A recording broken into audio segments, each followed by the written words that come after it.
Assalamualaikum warahmatullahi wabarakatuh. Saya Aswar, NPM 1840501064. Di sini saya akan menjelaskan sedikit materi tentang hipotek. Pengertian hipotek.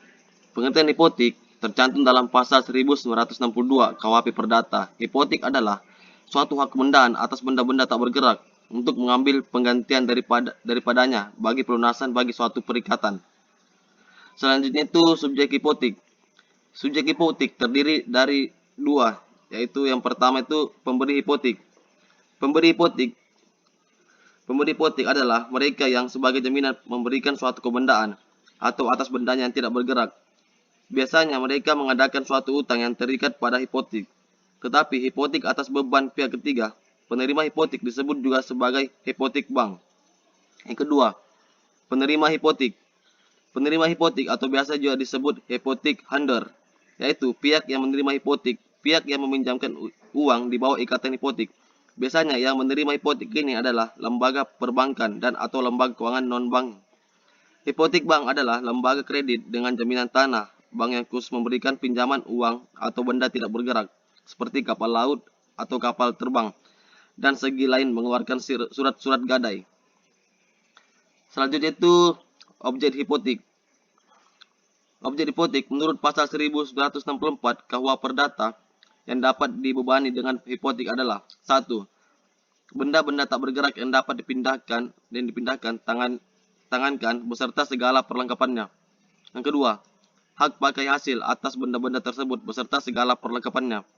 Yang ketiga, hak penumpangkaran dan hak guna usaha. Yang keempat, bunga tanah baik yang harus dibayar dengan uang maupun yang harus dibayar dengan hasil tanah dalam wujudnya. Yang kelima, bunga 10. Yang keenam, pasar-pasar yang ditentuin oleh pemerintah beserta hak-hak istimewa yang melekat padanya.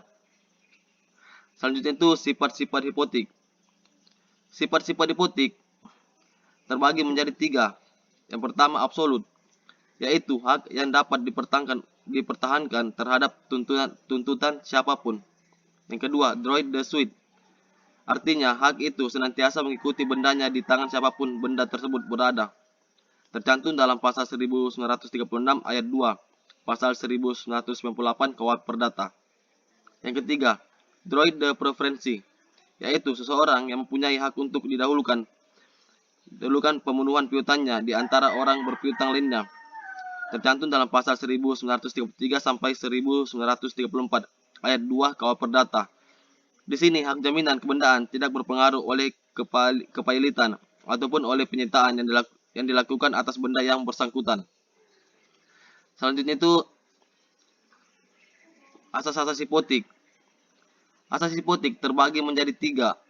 Yang pertama, asas publicite, yaitu asas yang mengharuskan bahwa hipotek itu harus didaftarkan di dalam register umum supaya dapat diketahui oleh pihak ketiga. Mendaftar ialah ke seksi pendaftaran tanah yang didaftarkan ialah akte dari hipotek itu. Yang kedua, asas speciality, yaitu asas yang menghendaki bahwa hipotek hanya dapat diadakan atas benda-benda yang ditunjuk secara khusus.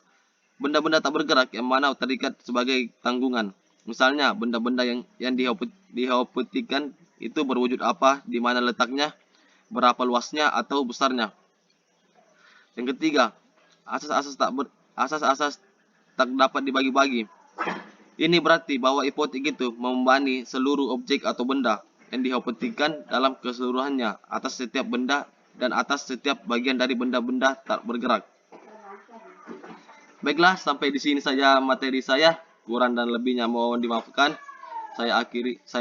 Wabillahi taufik wa hidayat. Wassalamualaikum warahmatullahi wabarakatuh.